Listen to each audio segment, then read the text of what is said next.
नमस्कार, बहुत स्वागत है आप सभी का। मैं हूं आपके साथ चेतन पाठक। खबरों की शुरुआत करते हैं। यमुनानगर की नई अनाज मंडी में गौरवशाली भारत रैली को संबोधित करने के लिए देश के रक्षा मंत्री राजनाथ सिंह पहुंचे।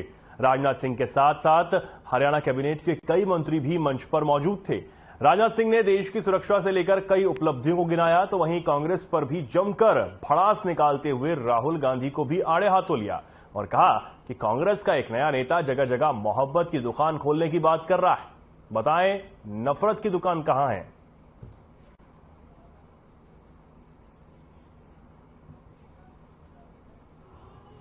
हजार 14 के पहले 10 वर्षों तक, उसके पहले भी रही है। आजादी हासिल होने के बाद भी पहला आरोप जीत घोटाला का लगा था।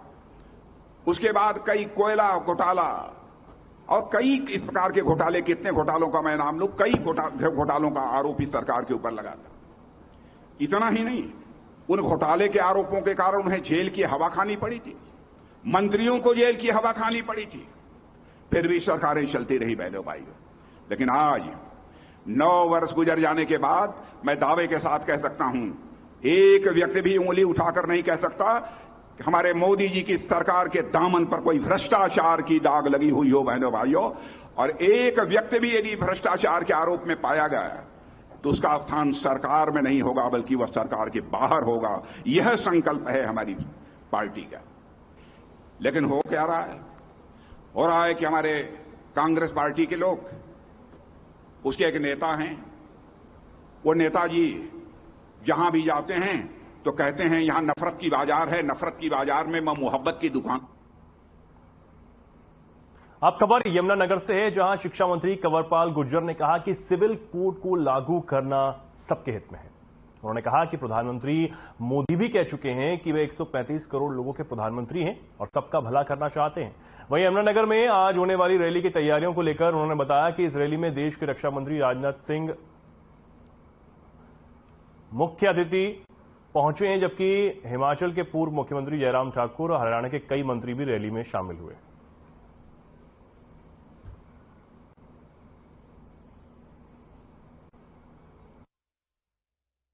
देखिए, हमारा स्टैंड है कि हम तो पहले से इसके समर्थक रहे कि एक देश में एक ही जैसा कानून होना ही चाहिए, तो हम तो इसके पहले से ही समर्थक हैं। लेकिन मेरे समर्थक रहने की बात नहीं, ये तो सुप्रीम कोर्ट ने कहा। सुप्रीम कोर्ट ने 2 बार सरकार से पूछ लिया कि कब इसकी व्यवस्था होनी चाहिए इसकी, और ये सबके खिलाफ में। जब सरकार बनी थी तब माननीय प्रधानमंत्री ने कहा था कि मैं 135 करोड़ लोगों का प्रधानमंत्री हूं और 135 करोड़ लोगों के लिए मुझे काम करना है। तो सारे काम तभी होंगे ना जब सबके लिए एक जैसा कानून होगा। मैं समझता हूँ ये जरूरी भी है। कृषि मंत्री जेपी दलाल के निर्देश पर सिंचाई विभाग के अधीक्षण अभियंता बलराज चौहान ने लोहारू के पीडब्ल्यूडी रेस्ट हाउस में जनता दरबार लगाकर किसानों की सिंचाई से संबंधित करीब 50 समस्याओं को सुना। इसमें ज्यादातर समस्याएं खालों का निर्माण, बाराबंदी, पुलों का निर्माण, जोहड़ों में पानी जलवाने, पाइपलाइन बिछाने आदि से संबंधित थी। बलराज चौहान ने कहा कि सूक्ष्म सिंचाई योजना के तहत सरकार प्रत्येक खेत को सिंचाई के लिए पानी मुहैया करवाने की कोशिश कर रही है। इसलिए किसानों को सूक्ष्म सिंचाई योजना के तहत विभिन्न स्कीमों का फायदा उठाकर अपने खेतों की सिंचाई करनी चाहिए। वहीं कृषि मंत्री जेपी दलाल ने कहा कि क्षेत्र की नहरों की मरम्मत और निर्माण करवाकर क्षमता बढ़ाई जा रही है। साथ ही सभी पंपों की मोटरों को बदला जा रहा है ताकि टेल तक पूरा पानी पहुंचाया जा सके।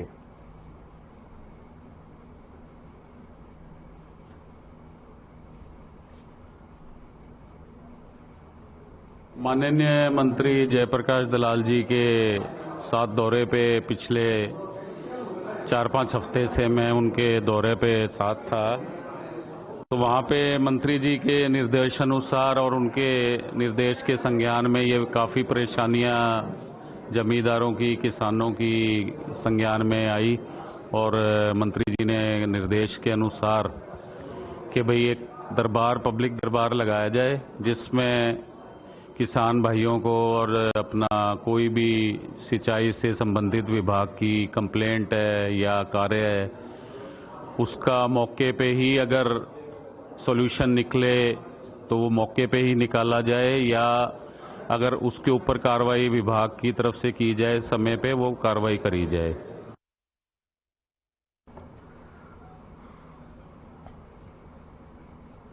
भिवानी महेंद्रगढ़ से बीजेपी सांसद धर्मवीर सिंह ने विधानसभा चुनाव लड़ने की अटकलों पर विराम लगा दिया है। धर्मवीर सिंह ने साफ कर दिया है कि वो भिवानी महेंद्रगढ़ से लोकसभा का चुनाव नहीं लड़ेंगे। बहादुरगढ़ में तैराकी प्रतियोगिता का शुभारंभ करने आए धर्मवीर सिंह ने कहा कि 9 सालों में देश में विकास के अनेकों काम हुए हैं। विश्व में भारत मजबूत ताकत बनकर उभरा है। साथ ही उन्होंने कहा कि 2024 में बीजेपी पहले से भी ज्यादा वोट लेकर सरकार बनाएगी।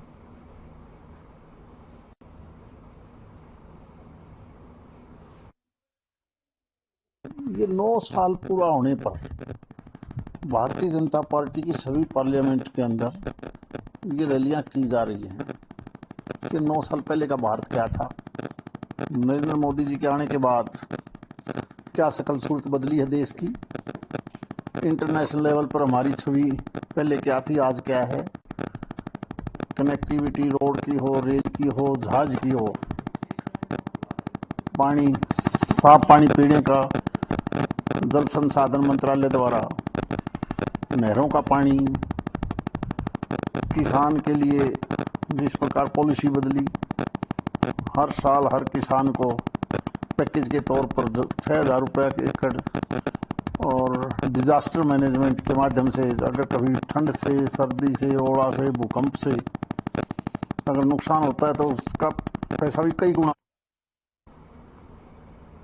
पूर्व शिक्षा मंत्री और झज्जर से विधायक गीता भुक्कल ने कुलदीप बिश्नोई पर निशाना साधा है। उन्होंने कहा कि वे अमित शाह से बार बार मिलते रहते हैं और कई मांगे उठाते हुए रहते हैं। कुलदीप बिश्नोई पहले कांग्रेस में थे, फिर उन्होंने अपनी पार्टी बदल ली, फिर वापस कांग्रेस में आ गए और फिर बीजेपी में चले गए। अगर उन्हें प्रदेश के लिए काम करना है तो वे पहले रुकना सीखें। उन्होंने अपने बेटे को मंत्री पद दिए जाने की इच्छा जाहिर की है। प्रदेश में हो रही बीजेपी की रैलियों को लेकर गीता भुक्कल ने कहा कि बीजेपी ने तो कुछ दिन पहले ही लोकसभा चुनाव की तैयारी शुरू की है, लेकिन कांग्रेस ने बहुत पहले ही इसकी तैयारी शुरू कर दी थी। हरियाणा कांग्रेस विपक्ष आपके समक्ष कार्यक्रम चला रही है, जिसे भारी समर्थन मिल रहा है। इससे पहले राहुल गांधी पूरे देश में भारत जोड़ो यात्रा कर चुके हैं। कांग्रेस ने हिमाचल और कर्नाटक में अपनी सरकार भी बनाई है। तैयारियों में लगी हुई है, जहां पे हमारा राष्ट्रीय संगठन का गठन हो गया है। प्रदेश में भी संगठन के गठन को लेकर गंभीरता दिखाई जा रही है और उम्मीद करते हैं जल्दी से जल्दी ये बनना भी चाहिए। जहां तक प्रदेश प्रभारी जी ने यहाँ पर दीपक बावरिया जी ने आकर जो मीटिंग ली, उसी में स्वाभाविक है सभी कांग्रेस पार्टी के नेताओं में, कार्यकर्ताओं में बहुत ज्यादा उत्साह है, क्योंकि ये उत्साह हरियाणा की जनता में भी पूरी तरह से लेकर है। कोई गुटबाजी, कोई पार्टीबाजी नहीं है। हर एक व्यक्ति पार्टी की मजबूती के लिए ही कार्य करने में लगा हुआ है और मैं समझती हूँ आने वाले लोकसभा चुनाव में कांग्रेस पार्टी मजबूती के साथ 10 की 10 सीटों पे हम लोग लड़ेंगे और हम उम्मीद करते हैं जीतेंगे, क्योंकि बीजेपी के सांसद आज के समय में 10 के 10 बीजेपी के लोकसभा सांसद हैं, लेकिन वो तो खुद ही लोकसभा का चुनाव नहीं लड़ना चाहते। और जनता जब वो फील्ड में जाएंगे, उनसे हिसाब किताब पूछेंगे, हम भी पूछेंगे कि 4-5 उनके राज्यसभा के हैं और 10 के 10 लोकसभा। एक प्रोजेक्ट सिंगल एक प्रोजेक्ट वो बता दें कि उन्होंने केंद्र की सरकार से यहाँ पर वो लेकर आए, तो उनके खिलाफ बहुत ज्यादा खिलाफत है। और वो ज्यादातर वैसे भी मैं समझती हूँ कि उनकी बहुत ज्यादा बैड परफॉर्मेंस रही है, उनके खिलाफ एंटी इनकमेंसी बहुत ज्यादा है। आज के समय में कांग्रेस को लोग गंभीरता से ले रहे हैं और कांग्रेस आदरणीय चौधरी भूपेंद्र सिंह हुड्डा जी के नेतृत्व में मैं समझती हूँ जिस प्रकार से सभी कार्यक्रम हमारे चल रहे हैं, आने वाले समय में कांग्रेस बहुत अच्छा करेगी। आज चुनाव की तैयारियों में लगी हुई है, जहां पे हमारा राष्ट्रीय संगठन का गठन हो गया है। प्रदेश में भी संगठन के गठन को लेकर गंभीरता दिखाई जा रही है और उम्मीद करते हैं जल्दी से जल्दी ये बनना भी चाहिए। जहां तक प्रदेश प्रभारी जी ने यहाँ पर दीपक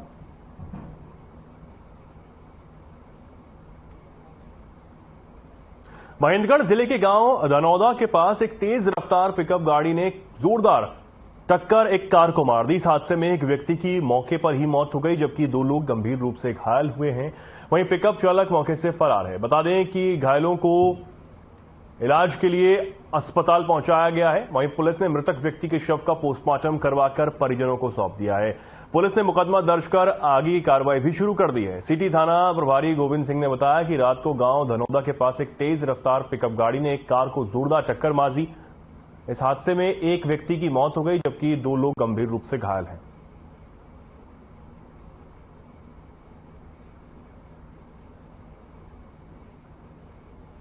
कि पुनानी से धनौदा रोड के ऊपर एक पिकअप गाड़ी और I-20 का एक्सीडेंट हो गया है। जो इंजर्ड दोनों अस्पताल में आ गए हैं। तीन एक I-20 गाड़ी के अंदर 3 इंजर्ड थे, 3 अस्पताल में, जो एक ब्रोक डेड है। जिस सूचना पर मैं मौका पर गया, देखिए वहां एक I-20 गाड़ी और पिकअप गाड़ी का एक्सीडेंट हुआ है। पिकअप का ड्राइवर मौके से जा चुका था। इंजर्डों को अस्पताल दाखिल करा दिया, जिनमें एक ब्रोक डेड है, 2 के चोट है जो हायर सेंटर रेफर हो चुके थे। सर ये कैसे क्या घटना हुई? ये रात को I-20 तो उनानी से दादरी की तरफ जा रही थी और धनंदा से एक गाड़ी पिकअप कनीना की तरफ आ रही थी, जिनका आमने सामने एक्सीडेंट हुआ है, जिसके अंदर I-20 का ड्राइवर मौके पर एक्सपायर हो चुके हैं और 2 सवारियों को चोट है। कहाँ के बताए जा रहे हैं I-20? एक जो ड्राइवर है ये जोजू का बताया जा रहा है, जिला दादरी गांव जोजू का, जो एक्सपायर हुआ है। और इनमें एक लड़का प्रदीप है, उसके बारे में भी कोई पता नहीं है, लग रहे हैं तफ्तीश जारी है। रोहतक पीजीआई की एक नई एम्बुलेंस रोहतक से चंडीगढ़ एक मरीज को छोड़कर वापस आ रही थी। देर रात को जुलाना के हाईवे नंबर 352 के ऊपर से गुजरते हुए एम्बुलेंस की टक्कर एक ट्रक से हो गई, जिसमें एम्बुलेंस चालक की मौके पर ही मौत हो गई। एम्बुलेंस चालक रोहतक के कन्हैली गांव का बताया जा रहा है, जिसकी उम्र लगभग 32 वर्ष की।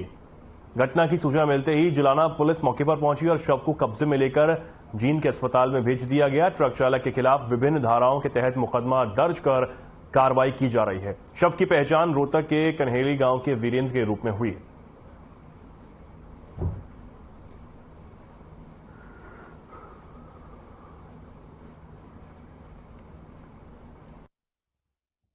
हादसा हुआ, क्या कहेंगे? ये एक ट्रक और एम्बुलेंस के मध्य एक एक्सीडेंट हुआ है, जिसमें एम्बुलेंस चालक की मौके की मृत्यु हो गई और उसका पोस्टमार्टम करवाया जा रहा है। ट्रक के चालक के खिलाफ मुकदमा दर्ज करके आगे कार्रवाई की जा रही है। सर मृतक की पहचान कुछ? ये कन्हैली गांव का वीरेंद्र नाम है, जिसकी मौत हुई। ट्रक चालक मौके से फरार है या नहीं? उसको भी थोड़ी चोटें थी, जिसको रेफर किया गया पीजीआई के लिए।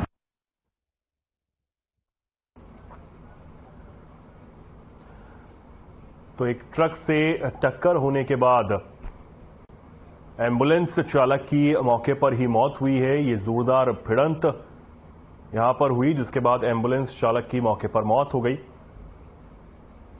गनीमत ये रही कि इस एम्बुलेंस में इस हादसे के वक्त कोई भी मरीज नहीं था, लेकिन एम्बुलेंस चालक की दर्दनाक यहां मौत हुई। हालांकि ट्रक ड्राइवर को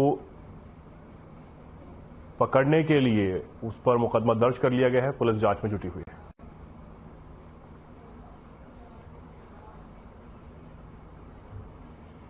रतिया में 13 जून को बुढलाडा रोड बस स्टैंड के सामने किसी बात को लेकर 6 से ज्यादा लोगों ने एक दुकान के कर्मचारी की जमकर पिटाई की, जिसके बाद उसे घसीटते हुए बीच बाजार वो ले गए और बेहोश कर फरार हो गए। मामले की जानकारी के बावजूद अब तक पुलिस ने किसी आरोपी को गिरफ्तार नहीं किया है, जिसको लेकर शहर की कई संस्थाओं के लोग सैकड़ों की संख्या में इकट्ठे होकर थाने पहुंचे और सिटी थाना प्रभारी से आरोपियों की तुरंत गिरफ्तारी की मांग की गई।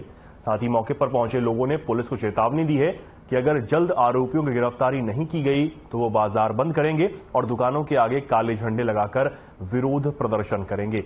दुकानदारों ने घटना का सीसीटीवी फुटेज भी पुलिस को सौंपकर आरोपियों की गिरफ्तारी की मांग की है।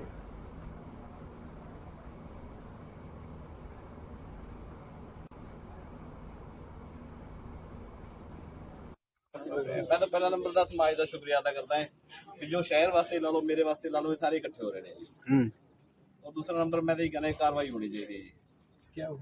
आश्वासन की मिले ਸਾਨੂੰ ਐਸਐਚਓ ਸਾਹਿਬ ਨੇ ਸੋਮਵਾਰ ਦਾ ਟਾਈਮ ਦਿੱਤਾ ਜੀ। ਸੋਮਵਾਰ ਤੱਕ ਆਪਾਂ ਇਹਨਾਂ ਦਾ ਇੰਤਜ਼ਾਰ ਕਰਾਂਗੇ। ਨਹੀਂ ਮੰਗਲਵਾਰ ਨੂੰ ਆਪਾਂ ਆਪਦੀ ਕਾਰਵਾਈ ਸ਼ਹਿਰ ਸਾਰਾ। तो की कार्रवाई होगी? रात दी दुनिया जो क्या कार्रवाई होगी अगली? जो सारा शहर का। उस टाइम एक वो लड़का शॉप पे बैठा था और उसको उस दुकान से निकाल के 500 मीटर तक घसीटा गया और मारा गया।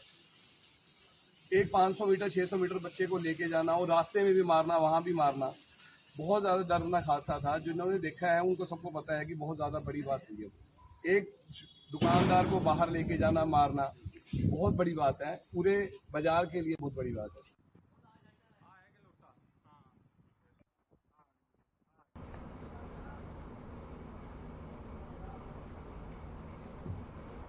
सब्जी के बढ़ते दामों ने इन दिनों लोगों के पसीने छुड़वा दिए हैं। टमाटर के इन दिनों तेवर और दाम दोनों ही बढ़ गए हैं। 20 में से बिकने वाला टमाटर 80 रुपए किलो बिक रहा है। इसी के साथ ही सभी सब्जियां काफी महंगी हो गई हैं। वहीं अंबाला में आज टमाटर जहां 80 रुपए किलो बिका, तो वहीं अदरक 260 रुपए किलो बिक रहा है। बाकी के सब्जियों के दामों में भी इजाफा देखने को मिला है। बढ़ते दामों की वजह से मंडी में कई जगह से टमाटर भी गायब दिखे।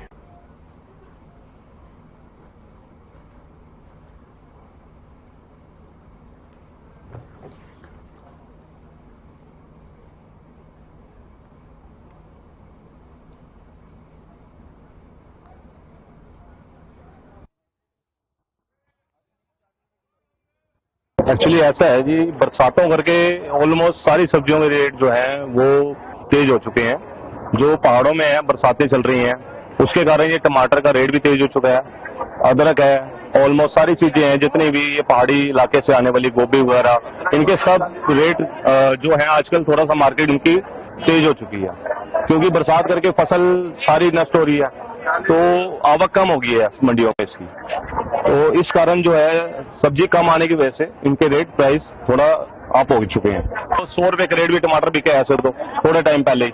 मेरा नाम दिनेश है जी। मैं टमाटर लिए 60 रुपए किलो।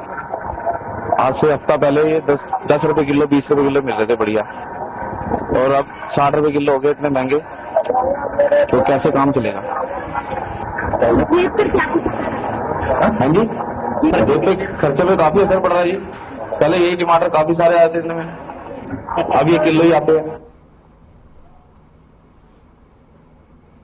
देश भर में हर्षोल्लास के साथ ईद उल अजहा का त्योहार मनाया गया और नमाज के बाद सभी ने एक के साथ मुल्क में अमन और शांति की दुआ मांगी। नमाज के बाद मुस्लिम समाज के लोगों ने एक दूसरे को गले मिलकर ईद की बधाई दी।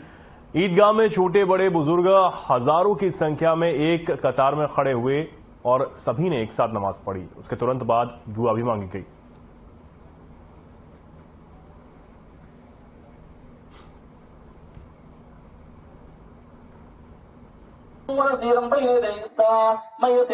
सबसे पहले तो मैं सारे देश को और देश विदेश में रह रहे सभी मुसलमान भाइयों को ईद के त्योहार की मुबारकबाद देना चाहूंगा।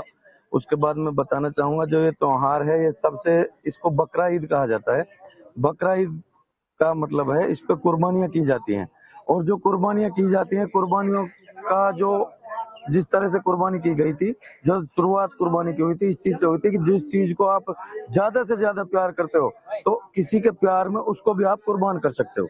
और मैं दूसरा ये भी पैगाम देना चाहूंगा जनता को कि भाई जो ये त्योहार है, इसको प्यार प्रेम से मनाएं, और इस तरह मनाएं किसी भी भाई को किसी तरह की, जैसे हम कुर्बानी करते हैं, अगर कहीं नजदीक कोई हिंदू भाई का घर है तो उसको परेशानी ना हो, कोई दूसरे बंदे को परेशानी ना करके इस त्योहार को मनाया जाए। ऐसा नहीं है कि किसी की भावनाओं को ठेस पहुंचे, तो उस तरह से इस त्योहार का कोई सवाब नहीं होगा।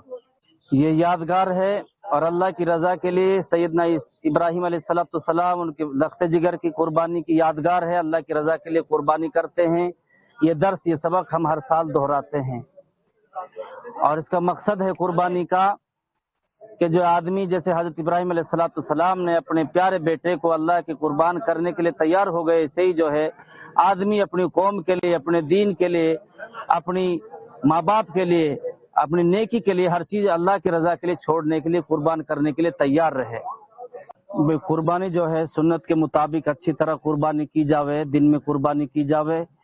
और दूसरा ये हलाल जो जानवर हैं उनकी कुर्बानी होती है, और जो हमारे देश के कानून के हिसाब से मना है उसकी कुर्बानी नहीं करनी चाहिए। उलमा का फतवा है कि उसकी कुर्बानी ना करें, नाजायज है। इसलिए जो है ऐसे फितना फसाद के काम से बचें। हिंदू मुस्लिम इत्तिहाद को, प्यार और भाईचारे को खत्म ना करें, बिगाड़ने की कोशिश ना करें, आपस में मोहब्बत से रहें। उसी ढोर की, उसी जानवर की कुर्बानी करें जिससे फितना फसाद ना फैले।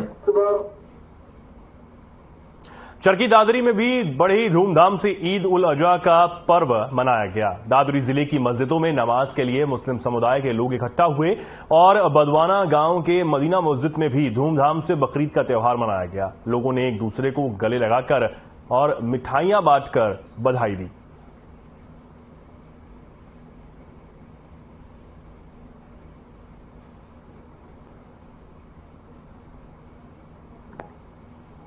हर साल की तरह मनाया जाता है इस मस्जिद में। और हम जो सम्मिलित होते हैं सभी भाईचारे से हिंदू मुस्लिम सिख ईसाई मिलकर के खुशियाँ बांटते हैं, मिठाई बांटते हैं आपस में और भाईचारा का संदेश देते हैं और देश तरक्की करे ऐसी मतलब दुआएं देते हैं।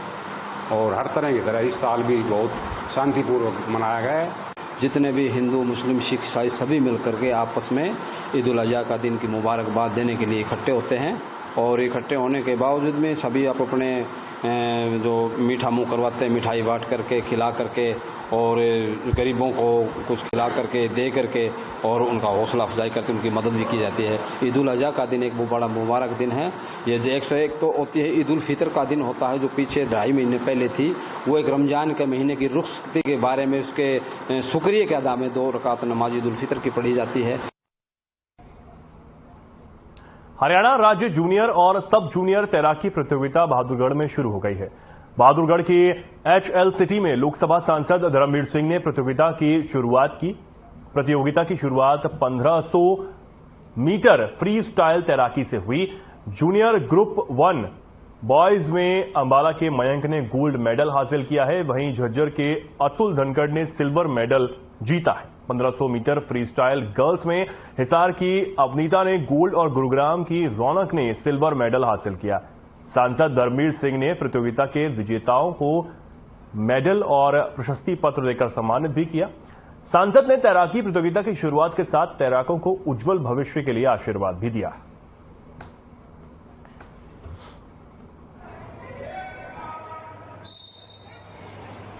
देखिए, पिछले कुछ सालों से बाकी गेम तो इस देश में दुनिया में पहले से हैं और स्विमिंग भी पहले से है, परंतु पिछले कुछ सालों से जिस प्रकार हरियाणा स्विमिंग में बच्चों का रुझान बढ़ा है, छोटे छोटे गांव, शहर छोटा हो या बड़ा हो, पहले तो फिर भी बच्चे थे जो जोड़ तालाब में शर्त लगा के पार करते थे। अब ये कंपटीशन के जमाने में जिस प्रकार से नई विधि के साथ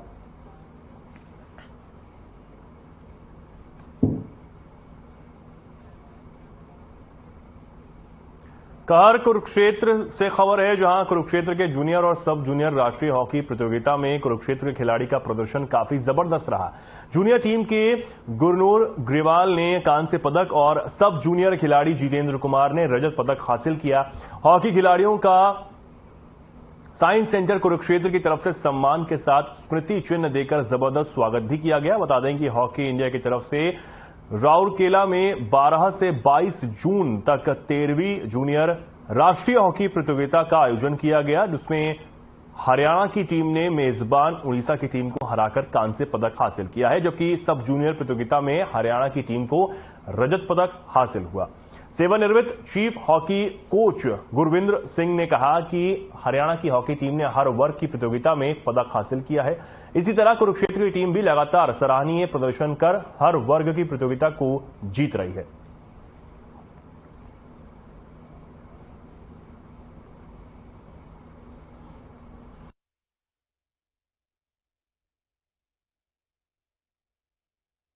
प्रांगण में आज इंतजार कोशिश भी बढ़िया सब राज्य में आज हमारे साई की जो अचीवमेंट आई बच्चों की, 2 बच्चे हमारे मेरे राइट साइड पे खड़े हैं, मिस्टर जितेंद्र कुमार, दोनों का नेशनल में गोल्ड मेडल कांस्य पदक आया है। राउरकेला में 2 नेशनल हुई हैं और जितेंद्र कुमार सब जूनियर टीम का सदस्य हरियाणा का और गुरनूर जूनियर का सदस्य था।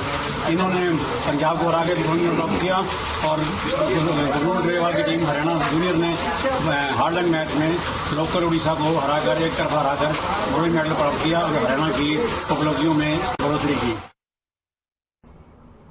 तो फिलहाल के लिए खबरों में इतना ही। नमस्कार।